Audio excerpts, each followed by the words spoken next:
What's up, everybody, and welcome back to Flying with Doug. It has been a long time since I've been on the microphone with you guys.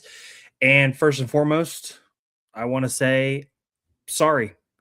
Sorry to Malachi Smith and his family. Um, I just would not feel comfortable coming back on here and doing this podcast, doing this show without apologizing because just over a year ago, Malachi Smith had played his last game for Dayton. And during that game, I tweeted out that Malachi Smith is a terrorist or something to that effect. And at the time, I thought not a lot of it. I just thought, all right, he's, not playing well, not helping the team, that kind of thing. And I just used a very poor choice of words. And I offended people. I upset people. I upset Malachi Smith. I upset his family to the extent that, you know, his brother reached out, his father reached out, everybody in between. And I just want to tell those people, I am sorry. There's a lot of things that were said about me that were not true in that situation, but I should not have gotten to the point where I was so invested in the game that I'm saying things that are hateful, hurtful, that a brother, a father, anybody like that has to read that their son is a terrorist. So I took that way too far, and I regret that decision because it kind of pushed me into a direction of not doing the show, not talking Flyers hoops as much, and not really, doing what I enjoy most. So I do want to apologize directly to Malachi Smith, to his family. I am so sorry for saying that, and I regret saying it. And I want you guys to know that if you ever hear this, it did bother me, and I'm sorry. So I just wanted to get that out of the way and let everybody know that I made a mistake and I own up to it. It is a year later, but this is the platform to finally apologize and let everybody know that I was wrong. So getting that out of the way, um, let's talk about the portal. The portal is what kind of reinvigorated me and made me excited again about Flyers hoops. This era of basketball is it's kind of hard to keep up with. I've had a lot of fun doing it, but it's definitely a difficult roller coaster. We've got the NIL, we've got players transferring every day. We've got just so much going on throughout the off season now that it's almost a full-time job just trying to keep everything straight. Who's coming, who's going, and Dayton, this transfer portal. I want to give the staff kudos. I mean, just absolutely crushing the transfer portal. 6 commitments. Just a week ago, I saw people, like Durs, all these guys that are, big accounts on the Dayton scene, myself. Where are all the commitments? Where is everybody? Who's going to play for Dayton next year? And then this past week, Anthony Grant and company just knocking it out of the park. 6 commitments this week. Travis Perry from Ole Miss, Jalen Haynes, sorry, from UC or George Mason, however you want to view that. Tristan Ford, Murray State, Zayd Lowry, Marquette, Grant Randall, Quinnipiac, and then last but not least, Dunk Joseph coming over from Marshall. 6 players on top of the 3 recruits signed by AG from high school. Aiden Durkak, 4-star. Cody Peck, 4-star. Julian Washington, 3-star.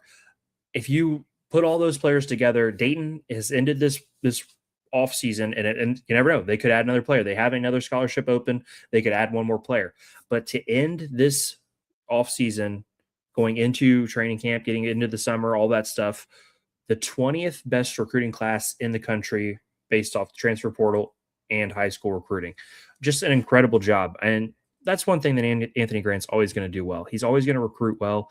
He's always going to do a good job of bringing in talented players. The question's always just going to be, can Anthony Grant do enough inside the basketball game to win and win at a high level? And that's going to be a fair concern for everybody, except for a handful of people who still beat that drum. But Anthony Grant and the staff have set themselves up with this transfer portal class and recruiting class to have depth at the front court positions, at wing, and then here recently they have gone out and got extra guard help. Not a lot I can complain about besides the fact that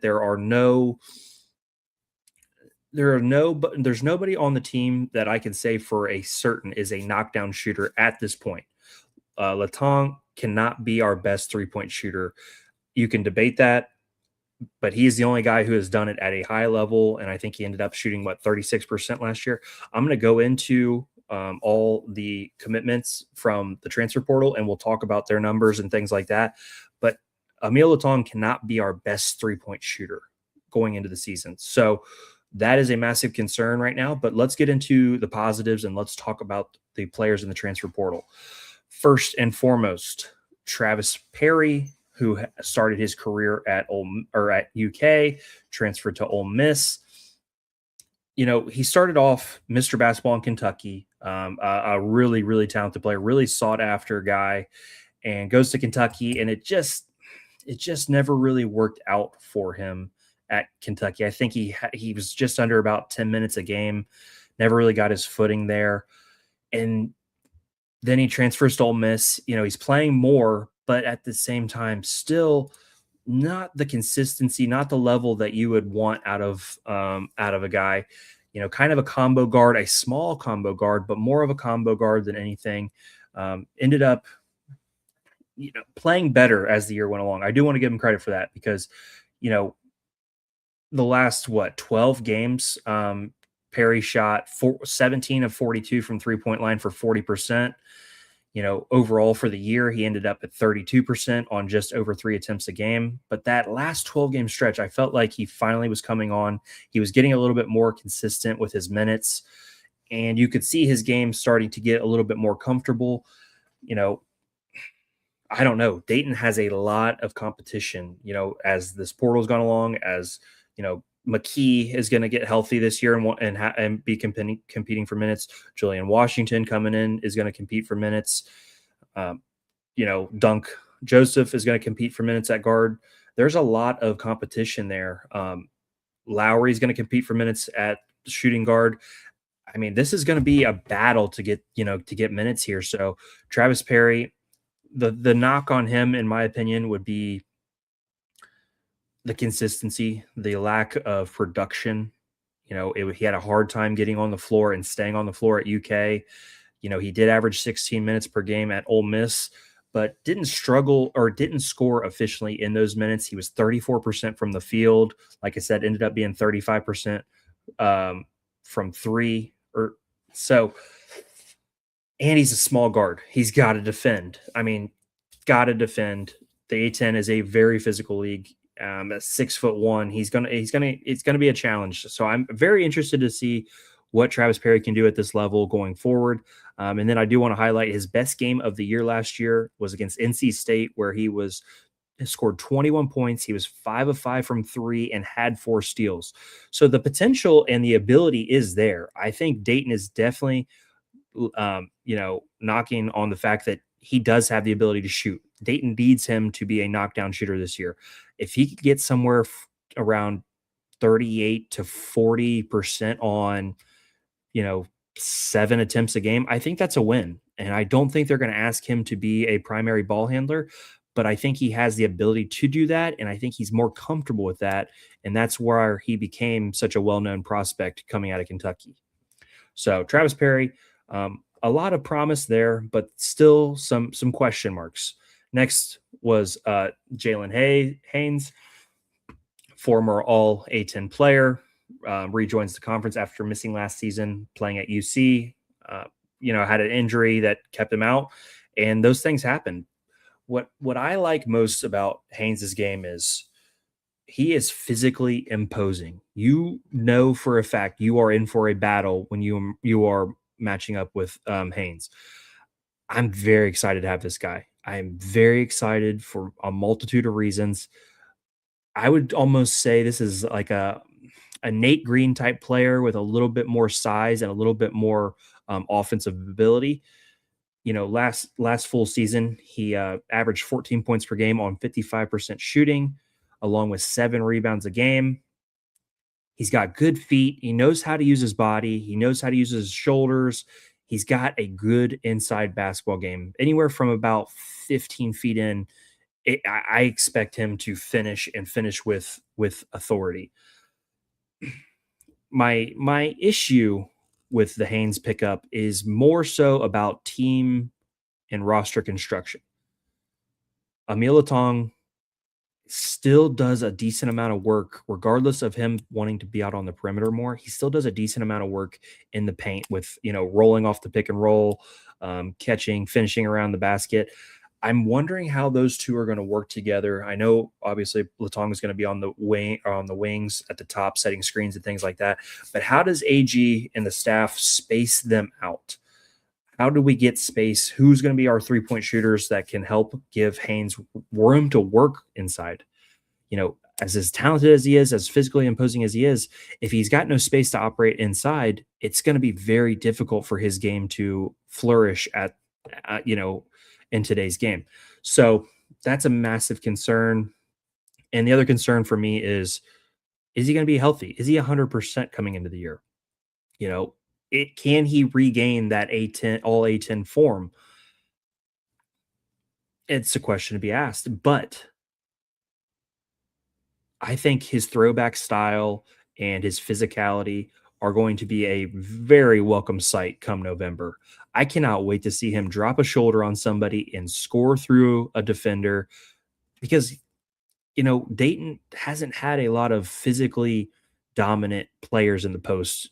We've had some very talented guys, Deron Holmes, Obi Toppin, but I wouldn't say they were a put a shoulder in your chest, knock you back 2 feet, and then finish above you. I mean, they could obviously finish above you with athleticism, but I'm talking about just, not Shaq, but like a baby Shaq type physicality. I'm very excited to get him on and get him up to speed. His best game at George Mason, his last full season, he scored 20.7 times that year, and he had 5 double doubles. I mean, the potential and the ability for this guy is there. We just got to get him healthy and figure out how we can give him some space to operate.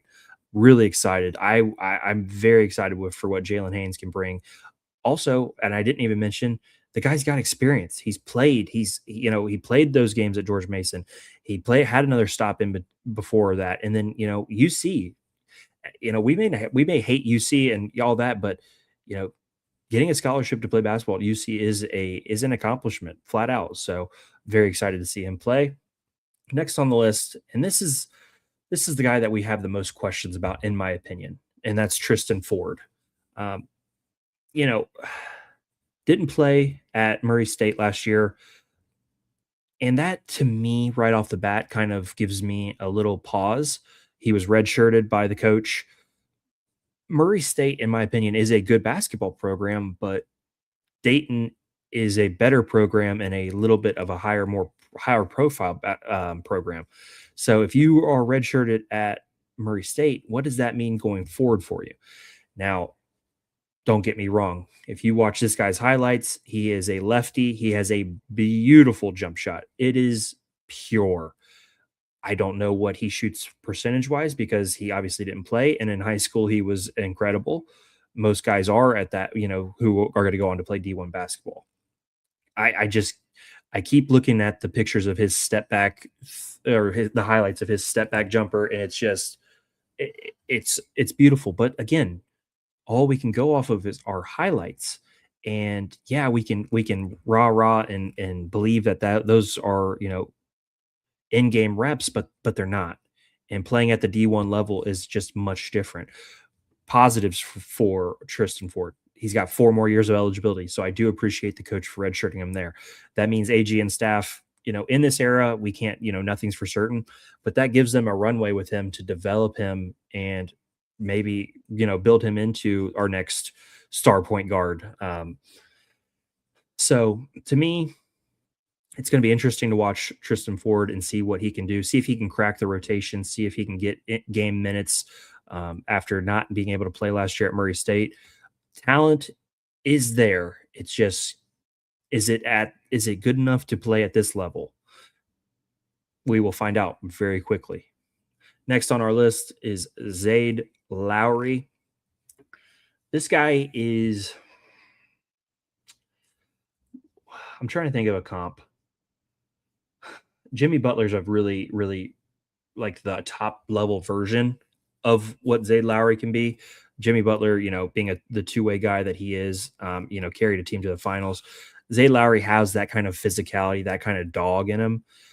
The problem is, what is the level at which he is that dog? He had the incident at Marquette where he left the program after 11 games. That's alarming. I mean, anytime a player leaves a program abruptly after 11 games, there's a lot of questions, and there's some comments being made on social media about him. But he's our guy. We're going to embrace him with open arms. I think he's got his athleticism alone is just unreal. I'm gonna equate that to the Deshane Montgomery type build. He is a shooting guard. I cannot wait to see him in that run and jump trap that AG loves to use. I think he's going to get out in transition and use that athleticism and finish above the rim in a major way. Lowry is described as a lockdown defender, a guy who averaged over a steal a game in his 11-game stint at Marquette. And like I said, I feel like he's that Montgomery role next year, potentially that starting shooting guard. The only issue for me is consistency with his jump shot. That in those 11 games, he shot just below 30% from three on over 4 attempts a game.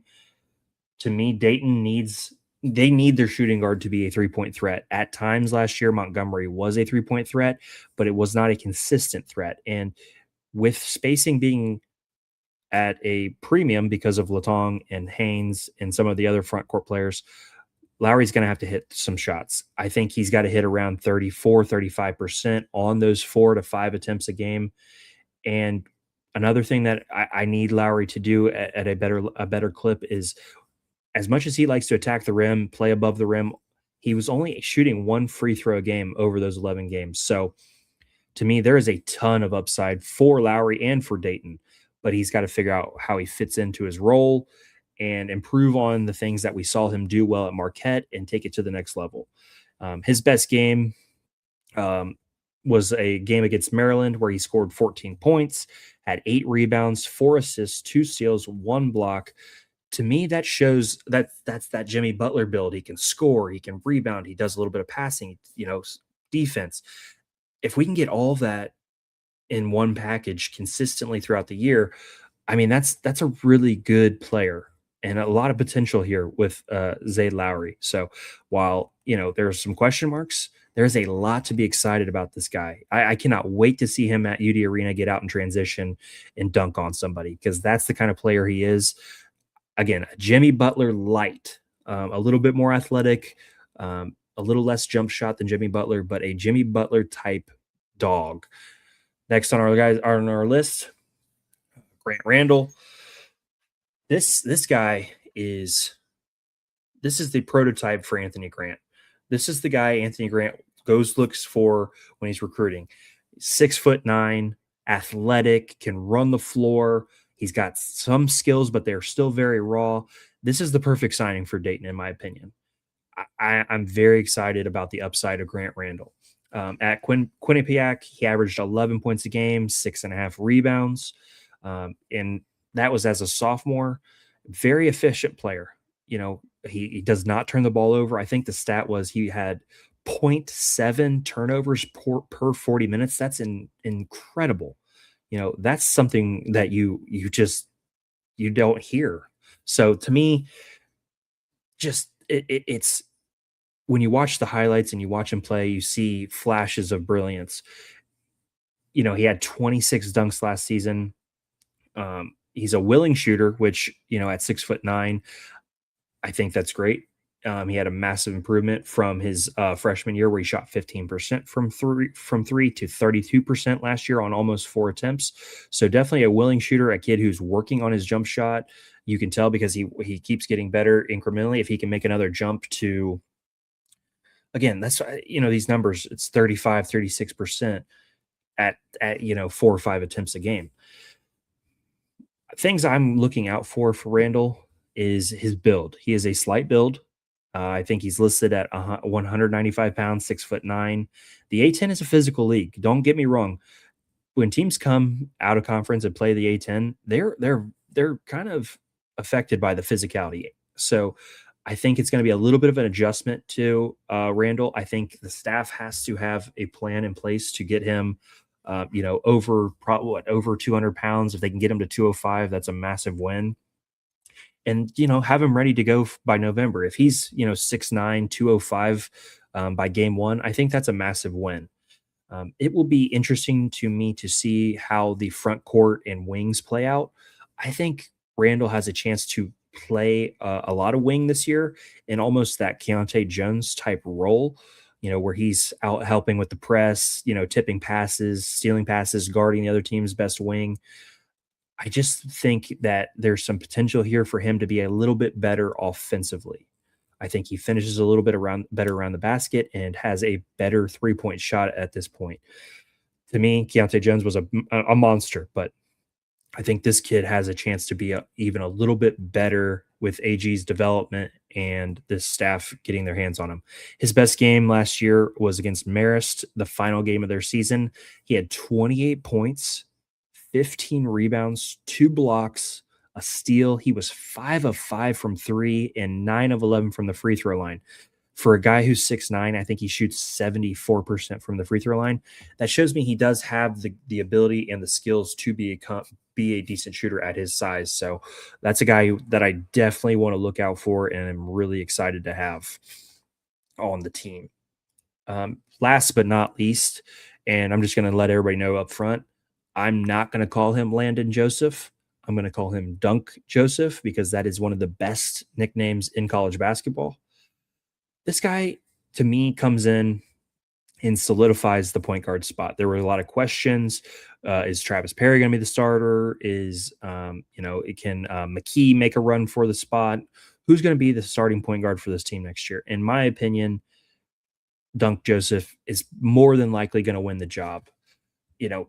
Again, just an opinion, but I think he's got the skill set to lead a team, especially coming into his sophomore year. Had an up and down year at Marshall, really came on at the end of the year. I think his last they played Miami on 2-7. After that, he had 1, 2, 3, 4, 5, 6, 7 games over 10 points and multiple games with 6 assists. I think he can lead a team. I think he can defend at a high level. He's had multiple games with over 3 steals.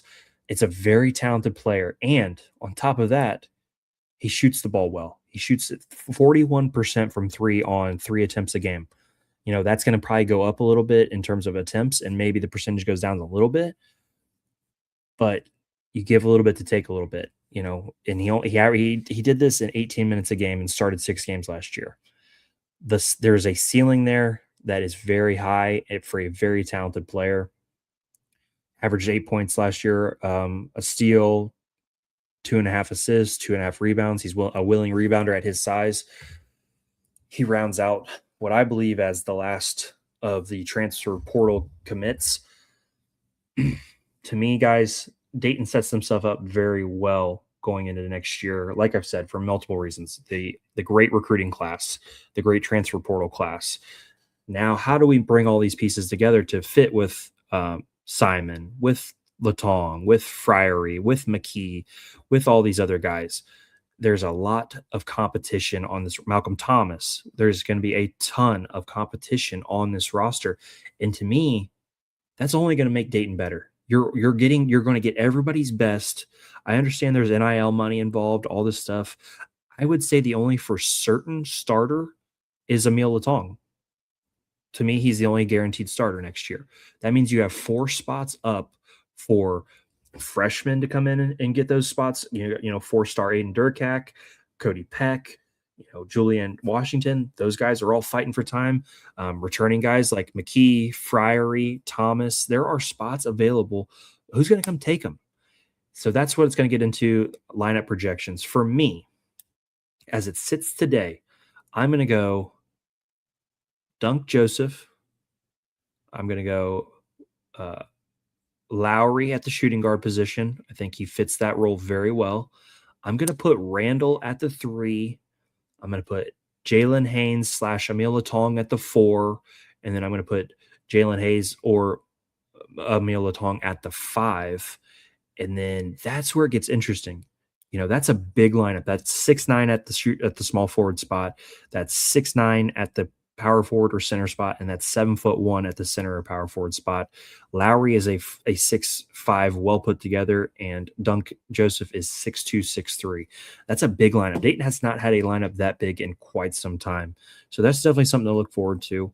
And then you would have Simon, you would have Durkak, you'd have Peck, you'd have Malcolm Thomas, you'd have McKee, Washington, you'd have all these guys off the bench, Friary, who hopefully can come in and knock down shots in a high clip this year. You got a lot of guys and a lot of depth this season. I think it's what are we? March, season doesn't start till November. Got a lot of time in between. A lot's going to change from now until then. But I think Dayton's really positioned themselves well to have a team that could make a tournament.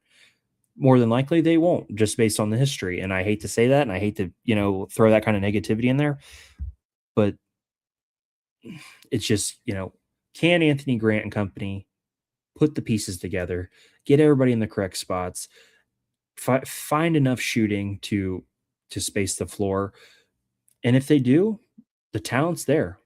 Their talent's never been an issue for Dayton. And that's what I'm excited about.